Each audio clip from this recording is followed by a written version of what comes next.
Hey, what's going on? Broken Daydream here, back here with another video. So we're all into dating reality shows, right?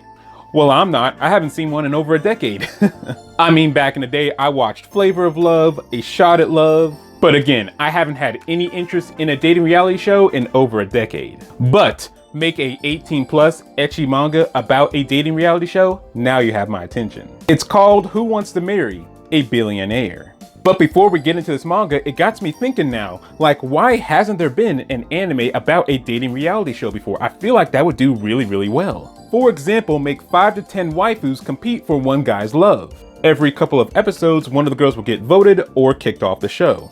And this is when the waifu wars would begin. There would be a lot of conversation around the show about who's gonna win, who's best girl, and people fighting about for their favorite waifus. I feel like there would be just a bunch of buzz around the show.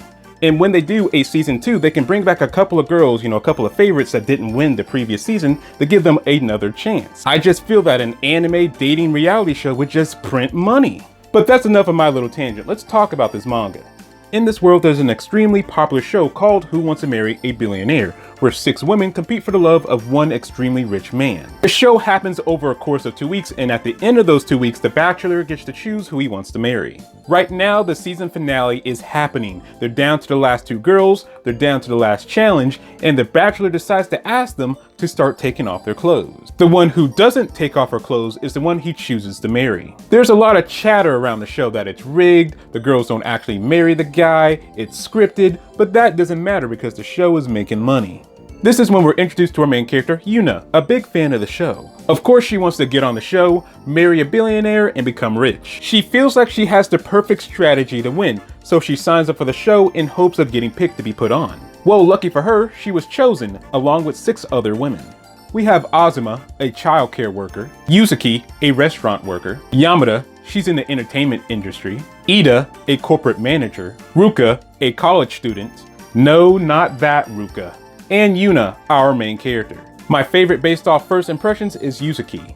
After all the girls are introduced, we're introduced to the bachelor, Masaki, and his company sold for 3.5 billion yen. Yuna thinks that she has the money in the bag. But then, the bachelor says that their first challenge is for them to take off their clothes. If you guys remember, that was the last challenge in the season finale of the previous season. And the previous winner was the one that didn't take off her clothes. So Yuna's thinking to herself, why is he starting with this challenge? All the girls must have seen the season finale of the previous season. No one's gonna take off their clothes. But something's off. The other girls start to take off their clothes, and not just down to their underwear, down to their birthday suits. Yuna is like, did the other girls not watch the previous season? And why are they going down to their birthday suits? This is gonna be on TV, not the hub. This is when the bachelor calls her out. He's like, why are your clothes still on? What's going on here?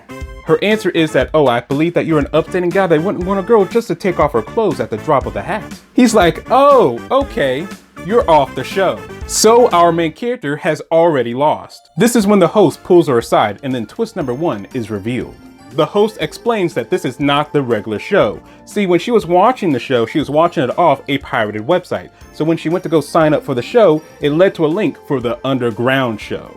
The underground show is not televised, it's only streamed to the super rich, and anything goes. So if our main character wants to win, she has to participate in the underground show. She struts back out there in her birthday suit, prepared to do anything it takes to win. Since she's participating in the underground show, her strategy for winning has been thrown completely out the window, so she's going in blind just like us. So we follow Yuna as she tries to secure the bag, but will she fumble it instead?